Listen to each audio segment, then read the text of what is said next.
Hey guys, how's it going? Dudey here. I am back with another video. Today's video really does show the true damage radiation can do. Now, of course, I'm sure that you are familiar with the likes of, the Chernobyl disaster in 1986, which still to this very day and for the next few thousand years will affect the area of Chernobyl. The definition for radiation is energy that comes from a source and travels through space and may be able to penetrate various materials. The reason radiation is harmful to human beings is because it damages the cells that make up the human body. Low levels of radiation are not dangerous, but medium levels can lead to sickness, headaches, vomiting, and fever. High levels can kill you by causing damage to your internal organs. It is difficult to treat high radiation exposure. Now, why am I telling you the definitions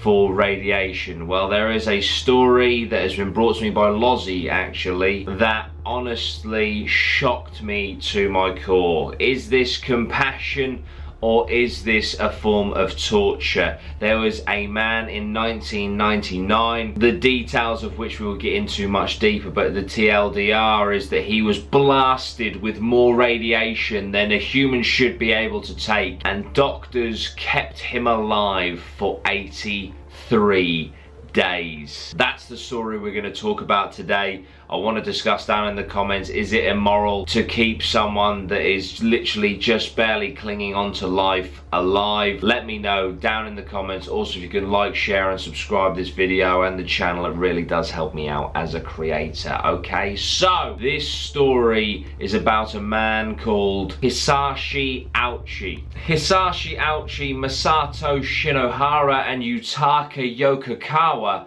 were preparing a small batch of fuel, the first in 3 years at this plant they were working at. This was the Joyo experimental fast breeder reactor. Hisashi was the nearest to the precipitation tank, whilst the other two were sat at their desks 4 meters away. When the tank reached its criticality point, there was a massive blue flash. This caused the gamma radiation alarms to go off. And now, obviously, at a nuclear power plant, the last thing that you want to hear is a gamma radiation alarm. Now, this is actually the second Tokimura nuclear disaster to occur, but the worst civilian disaster in Japan's history, before the Fukushima Daiichi nuclear disaster. This also raised a lot of questions. Were these people efficiently trained? Because there seems to be lapses in judgment and incorrect protocol used several times within the nuclear sector in Japan.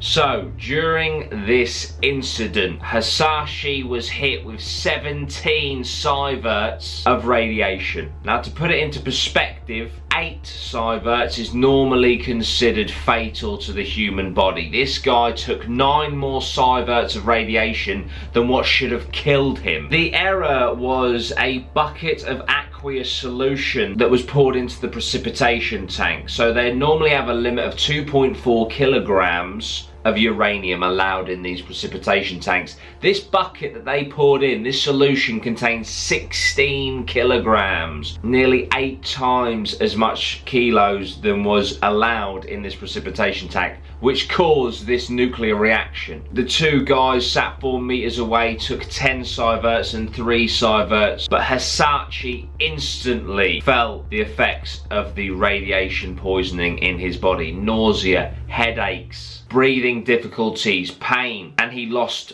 consciousness in the decontamination chamber. Now, there was no explosion. This wasn't like Chernobyl, but it did release heavy fission products for nearly 20 hours. To really put it into perspective how bad this radiation poisoning was for Hisashi's body, it destroyed his chromosomes. That's what kind of cellular level radiation hits. his white blood cell count was almost 0, which meant that his body was no longer able to fight off any kind of disease or anything. The majority of his body had severe burns, and his internal organs suffered severe damage as well. I do want to pre-warn you, I'm not going to show you yet, but I will be showing you a picture of Hisashi close to his death, and you will see the extent that these burns destroyed his body. This radiation wreaked absolute havoc on this man's body, and I would argue immorally he was kept alive against his will for 83 days in this state of agonizing pain. Now, it needs to be understood, Hisashi is considered the only man to ever receive that level of burns and survive, be kept alive for as long as he did. In fact, he could be considered to have had the most intense burst of radiation that any human being has ever received in such a short, acute amount of time. This sounds insane, but it is hypothesized that the amount of radiation he took, 17 sieverts, in that immediate amount of time is the equivalent to him being stood in the hypercenter of the Hiroshima atomic bomb explosion. Like I said, completely destroyed his body,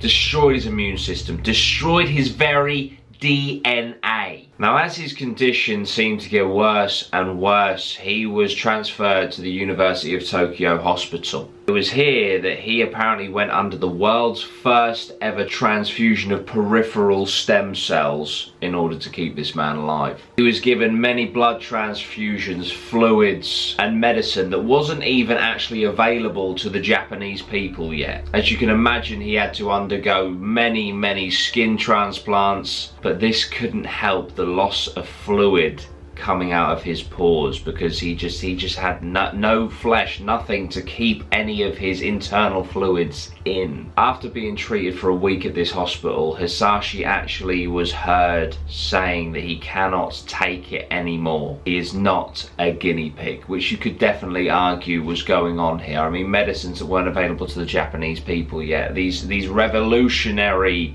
transfusions of peripheral stem cells that have never been done before, all being done on this poor man that is in agonizing pain every single second of his life. But the doctors kept going. They kept treating him and kept taking drastic measures to keep this man alive. All this really did was ensure that Hisashi had one of the most painful deaths any human being has ever had to endure. Now, guys, I'm going to take a moment here because I really want you to think about this. I'm about to show you an image of Hisashi. Do not look at this if you are in any way squeamish, of a nervous disposition, easily triggered or anything like this, okay? I'm showing you this to show the true extent of the damage that was done to this man, to back up how immoral it is that he was kept alive. This is an incredibly disturbing image. I'm not joking. So I'm going to show this image for 5 seconds. So when I say I'm about to show it, if you do not want to see it, skip ahead 10 seconds, okay? Right, you've been warned. This is poor Hisashi laying in a bed in the University Hospital of Tokyo. Here it is.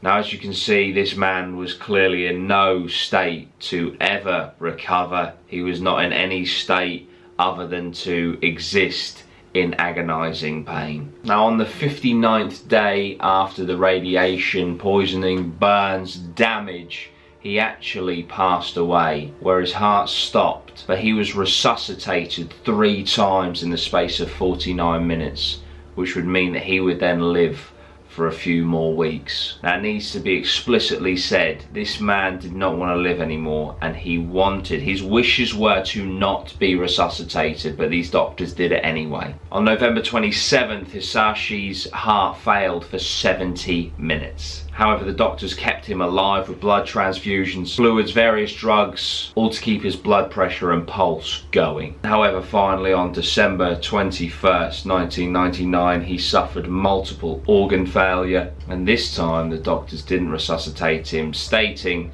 that his family wanted him to have a peaceful death. Now, unfortunately, I don't think that he had that. I think that the doctor's insistence to keep this man alive stopped him from having that.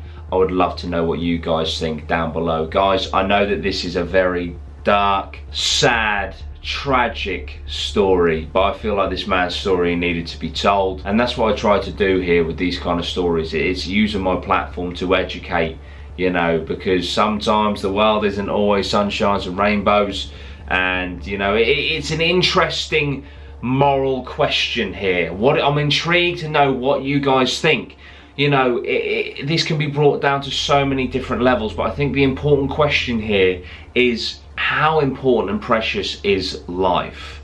Because if you are suffering beyond comprehension, should you be allowed to be let go? Or is it a physician, a doctor's obligation to keep you alive, to maintain the preciousness of life?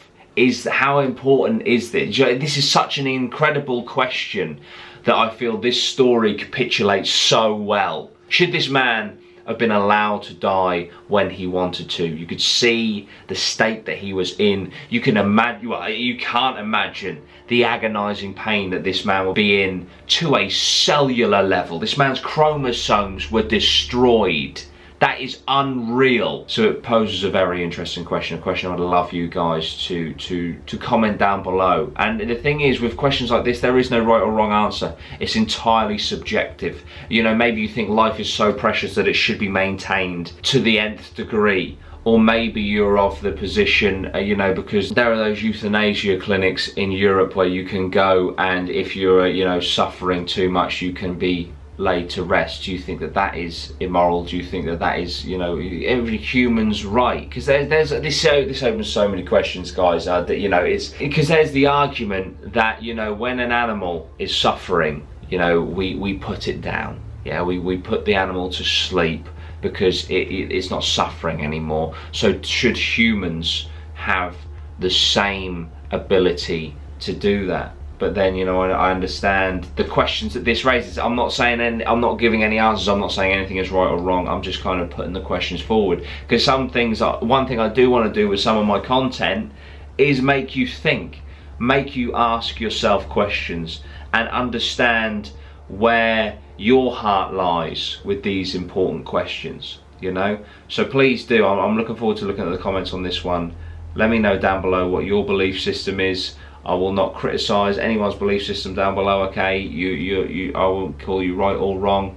I just want to see what everyone's perspective is on this, okay? Thank you so much, guys. I really do appreciate it. If this is the sort of content that appeals to you, then please do think about subscribing, liking and sharing. This is my full-time occupation, guys. If you would like to join me on Patreon, that would be amazing, but obviously you don't have to do that. I also stream on twitch.tv/Dudey Rhino. It's a place where I go to relax, chill with you guys. There's an amazing community over there. We have a fantastic rapport on the chat. I absolutely love it, and you can play some video games with me as well. It's also a really good place for you to get that one-on-one communication over on twitch.tv/Dudey Rhino. Thank you so much, guys. I really do appreciate it. I'll see you very soon for another video. I hope this has really made you think and analyse your inner morals. Sweet one, guys.